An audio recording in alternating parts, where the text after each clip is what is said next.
Hello everyone. Welcome to this fortnight's Great Shouts Marketing Meetup. It's recorded today on the 20th of July, 2023. Every fortnight we come together to do a deep dive into a particular marketing topic. We have 30 minutes, 15 to 20 minutes from the expert from the community that goes into their specialist topic. And then a good 10 minutes at the end that we can ask questions and give them a good grilling as well. So today we've got Tim Wilkinson, who is a product marketing expert. And I'm your host, Ed Davidson. I'm a fractional marketing manager. So Tim, do you want to share your screen? Yeah, let me do that now. Good stuff. Hopefully everybody can see that. Yeah. Good. I'll get going, shall I? Go for it. Fab. Well, look, nice to see everybody, and thanks, Ed, for inviting me to come along and talk today. So I'm going to be talking about product-led growth, and is it the end of marketing and sales? Apologies for the slightly very clickbaity title. We'll get to the answer on that in a second. Before I do, a little bit about me. So I run a company called Product Heads. I've been a product manager for all of my career, and through Product Heads, we help early stage and growth stage, primarily SaaS companies, with training, recruitment, and consultancy, really all around their product team. So we help hire, train, and scale our clients' product teams for success. So, and I should say all of this is really primarily around B2B. So most of my career has been in B2B, and I think probably for you folks as well, a lot of this would be valuable around the B2B space as well. So, and habits have changed massively in the way that companies buy software, and really a lot of that has been driven by our consumer habits. So if you think about our kind of personal lives, if we want to listen to some music, we can download an app pretty quickly, cheaply and trivially. If we don't like it, we can delete it and try something else. So we've kind of got used to that experience of just, finding a product that solves our problem at the point of need. And that behavior has moved over into the corporate world. So when companies are buying software, they generally don't want now to get into big sales processes. They don't want to have to get on the phone and speak to somebody. They're kind of Googling for a solution. They find something and they want to hire your product to solve the job or do the job that they need to be done. And so, some great research from Forrester. 75% of B2B buyers would rather self-serve through an app or a website rather than go through a salesperson, right? So they just want to solve the problem and do that as quickly as they possibly can. And then alongside this, companies have kind of changed the way that they procure software. So again, research from McKinsey, companies are much more comfortable spending pretty serious amounts of money on automated signups than they used to be. So if you think about, the complete sort of B2B software market, obviously you've got, projects right at the top of that where, people are buying, SAP or whatever. They're going to spend a lot of time. It's a high risk, high expense product and project, but more and more of the rest of that market is being eaten up by essentially by self-serve. So again, as kind of product marketers and product people, we've got to be where our customers want us to be and offer up our product at the point of need, not get in their way and not kind of cause friction with long kind of sales processes or kind of tons of marketing. And really that's that's kind of what product-led growth is all about. A definition for product-led growth is where the product is the primary mechanism for acquiring, converting, retaining, and growing accounts. So all of the teams are doing that through the product. And just to give an example of that, where you've got kind of a traditional sales pipeline on the left, you've got your kind of top of funnel marketing activities. Perhaps somebody downloads a white paper or something, they become a marketing qualified lead. They then get passed over the fence to sales. Sales phone them up and qualify them. They become a sales qualified lead. They purchase the product, hopefully.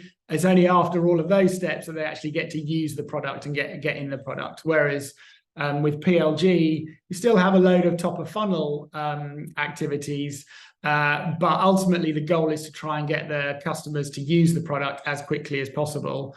They then become what we call a product qualified lead. So they've used the product, they've hopefully got some value from it. And as a result of that, they're going to go on and buy the product. In addition to that, a lot of the really kind of big product-led growth products have an aspect of virality about them. So the product, by using the product is generating more customers. And we've got an example of that a bit later on in the call. So the key thing is that our goal in all teams across the business is essentially to get customers to value as quickly as possible.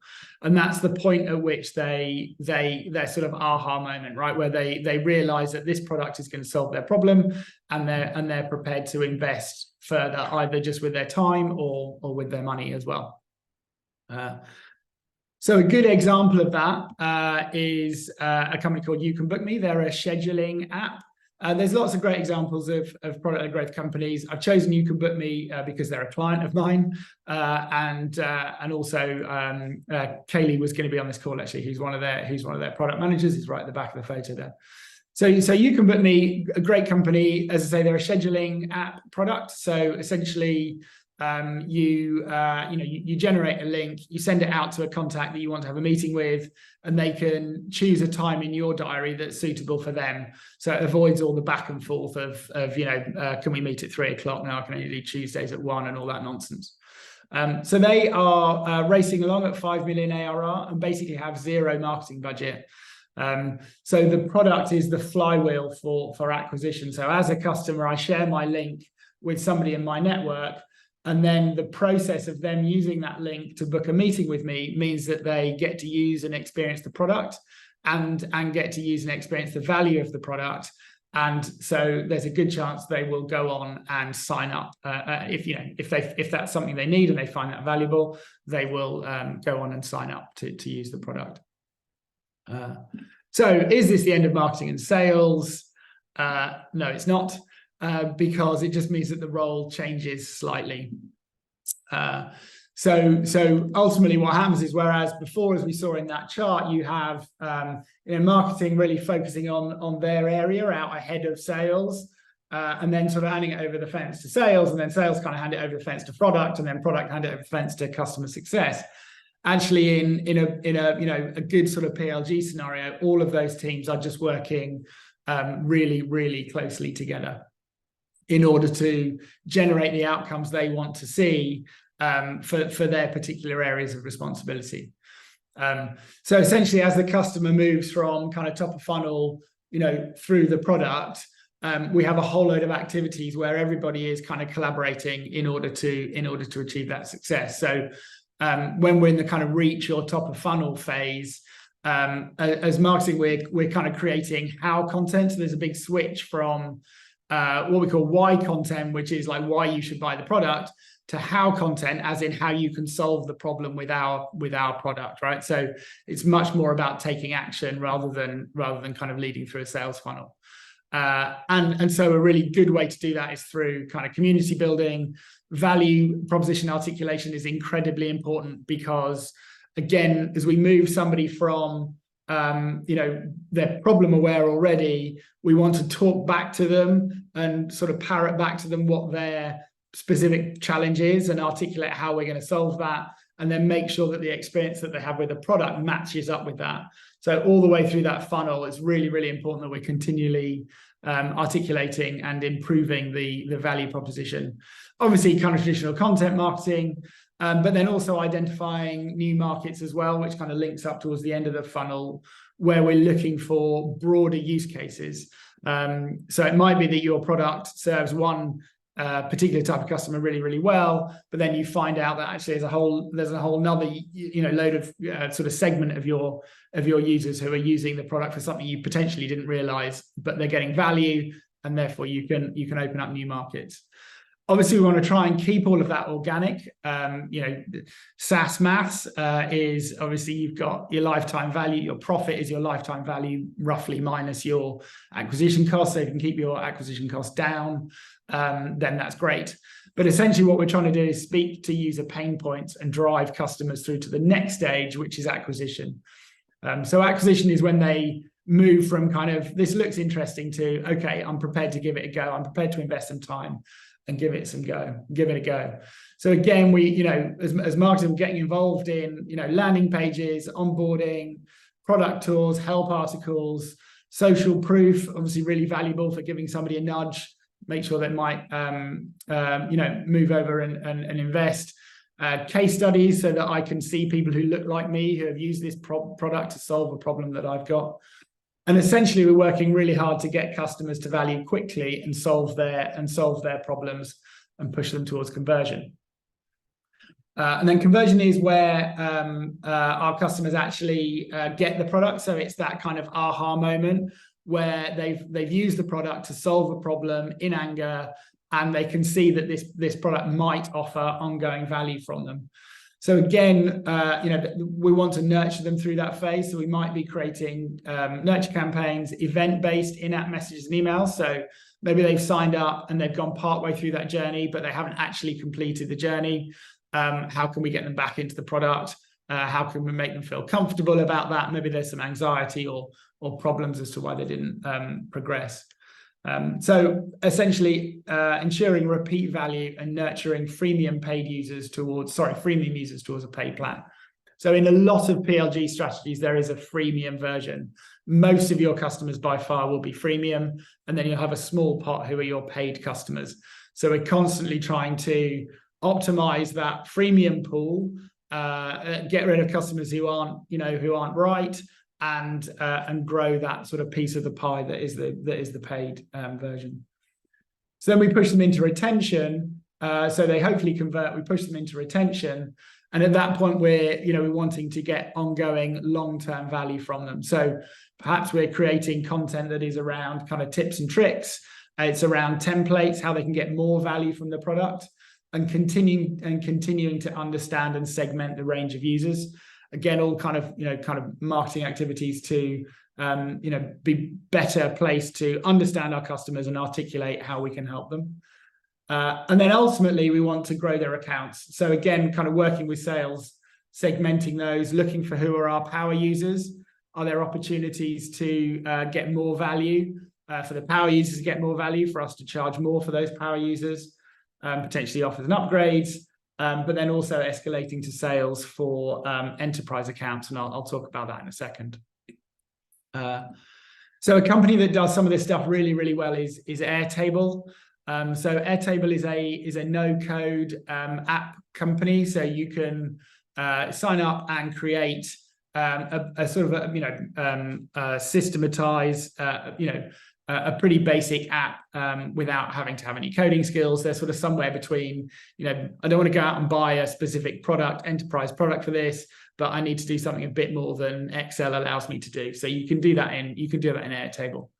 So they have a kind of classic problem, which is, we're always talking about, find your niche. You can't sell to everybody. Find what it is that you do really well and just do that really, really brilliantly. Whereas here is Airtable selling to pretty much everybody and saying we can solve all the problems in the world.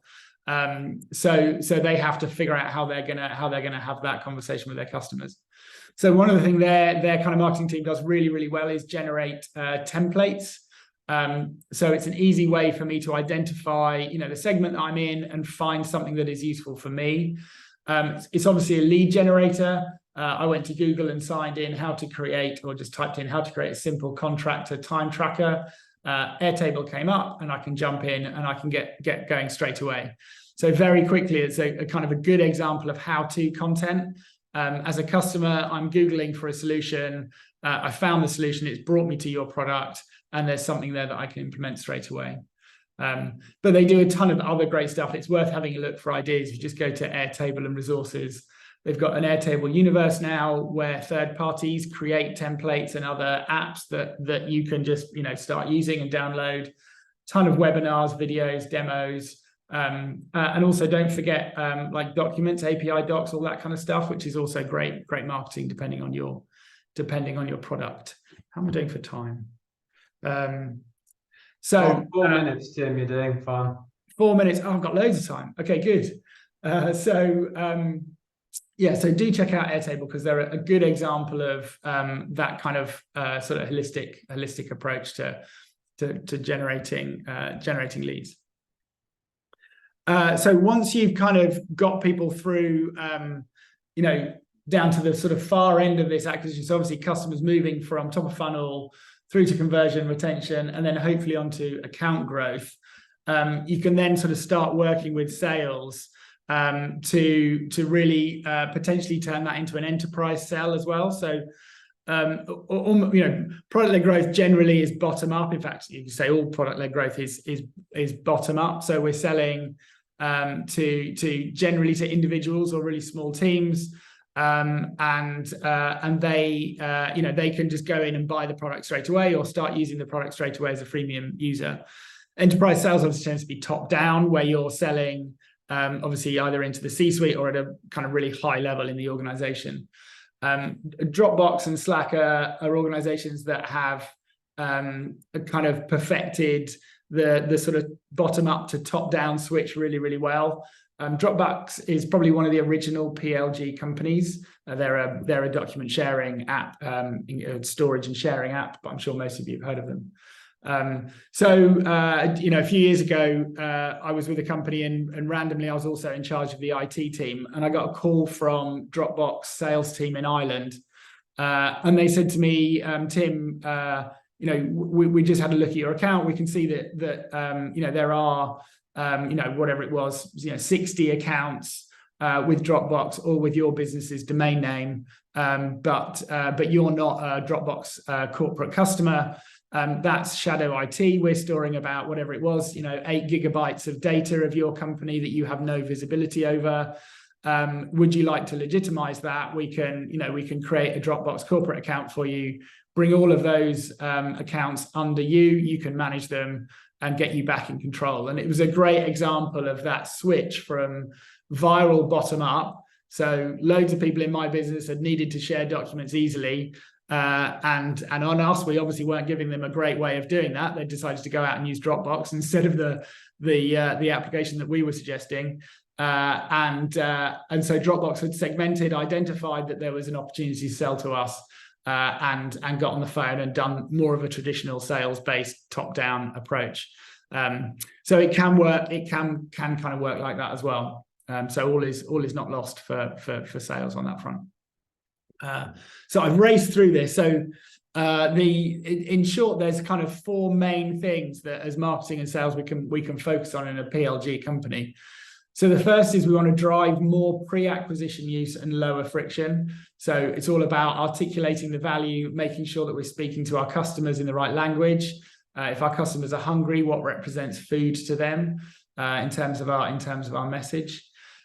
Drive more and faster conversion to paid use.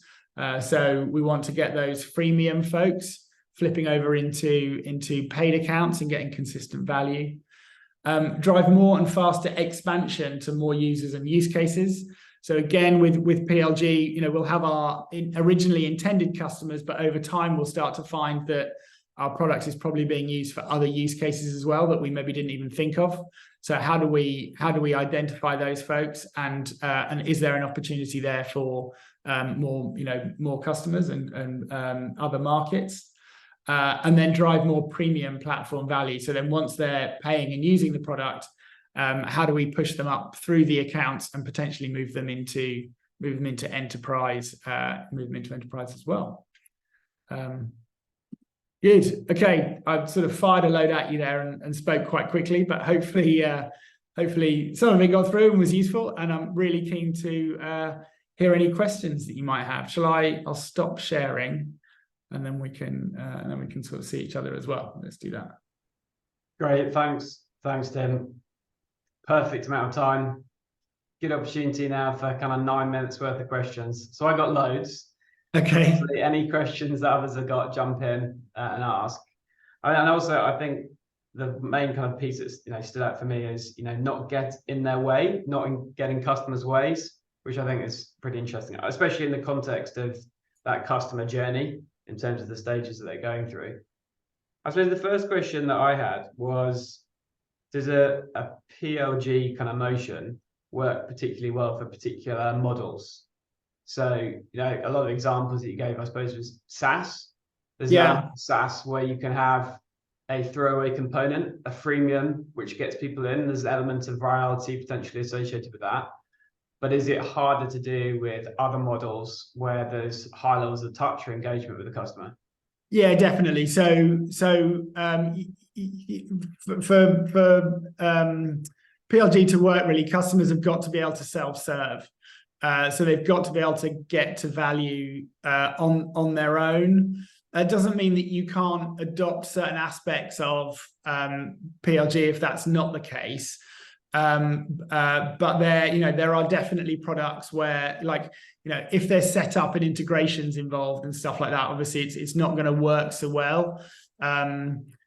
So yeah, and obviously, if the figures involved in purchasing are really, really high, then it's going to be a challenge as well. But generally, bottom up self-serve is what it's kind of about.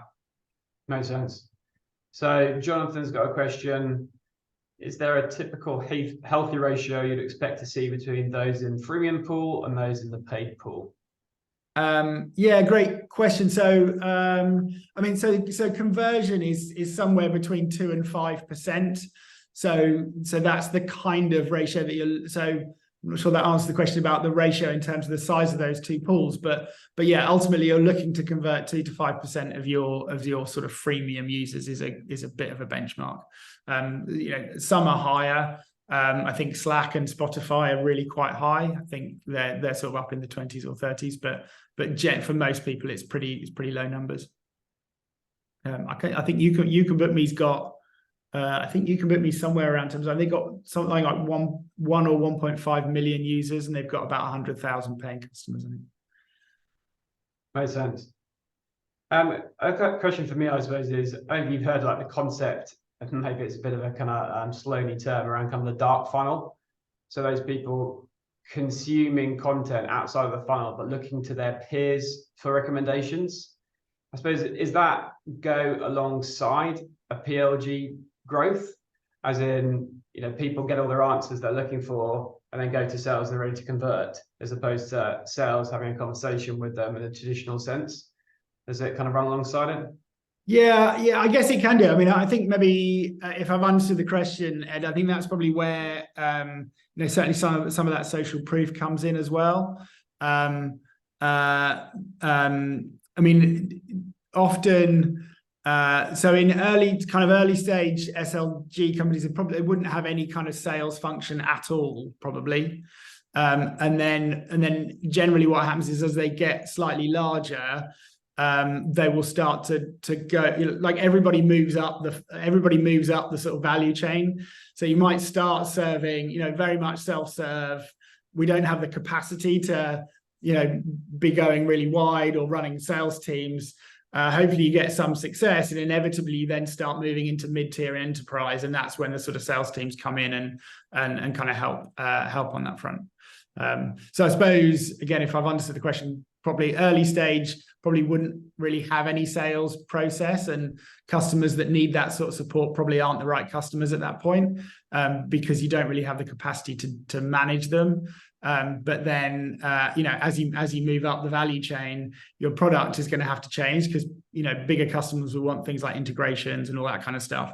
And then you're probably in a better place to service them. And then I think that's probably where that sort of dark funnel comes in. Question from Roz. Sounds like more team alignment is needed. How do you see this working, i.e. marketing getting client feedback, for example? So I mean, so I think, we always used to talk in product about the kind of product trio of kind of, engineering, product and design. I think you need to expand that out and include those folks, include marketing in those aspects. I'm a big fan of running, certainly kind of quarterly alignment meetings around that stuff. So what are we trying to achieve, and feedback and all those kind of things. Some of my clients, or one of my clients, runs watch parties.